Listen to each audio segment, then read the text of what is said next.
Okay. Chair recognizes Mr. Meeks. Oh.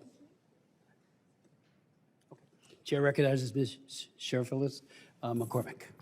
Thank you, Mr. Chair, Ranking Member, for having this, this important hearing today, and thank you, Deputy Assistant Secretary, for being here. Over just the past week, we've seen more than 100 children killed in school and attacks targeting South Sudan's economic life. Further evidence of the accelerating atrocities in Sudan.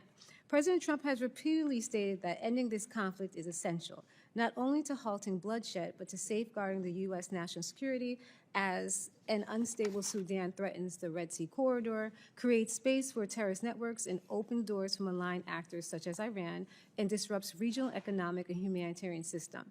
Given the resolving this crisis will require a combined effort, enforcing ceasefire, large-scale humanitarian relief, and support for civil society, what specific steps has the Trump administration currently taking for these first two components? Now, you've answered this question a few times, so I'm going to cut to the chase. I think we all have the same concern when it comes to children and actually the strategy behind it. But I guess the biggest concern that we also have is that the FY26 was supposed to be cut, the funding for humanitarian aid.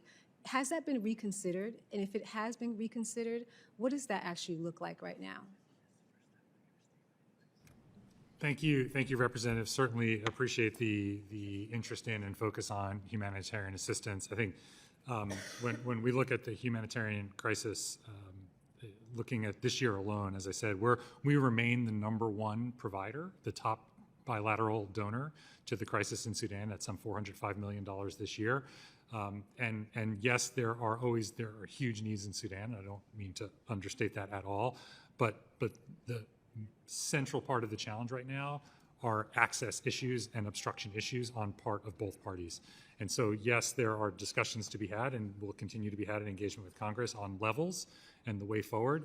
But so much of our attention right now is on this truce, but then more broadly, pressing the parties on letting the assistance in, protecting workers and protecting civilians, because the man-made element of this is just as important as the levels of aid that are being provided.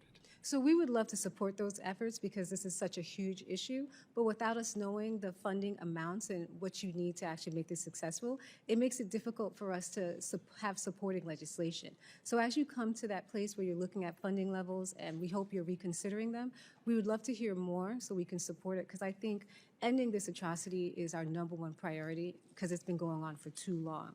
And in addition, do you think, or do you have any recommendations as of right now, how we can support this effort? In what context? I mean, bringing it, let me just say, a hearing like this is, I think, very important. We have done a lot on our end to elevate the level of attention, including the President speaking out on this just a few weeks ago. We have been, through our role in the UN Security Council, working with other council members to bring attention through nearly bi-weekly council sessions or statements on the crisis.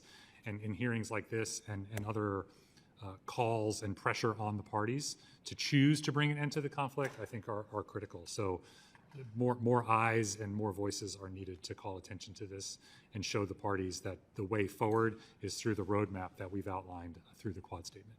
Well, thank you so much, and we hope that we can give more attention to the humanitarian crisis and we can allocate as many funds that are actually necessary. Thank you. I yield back. Thank you.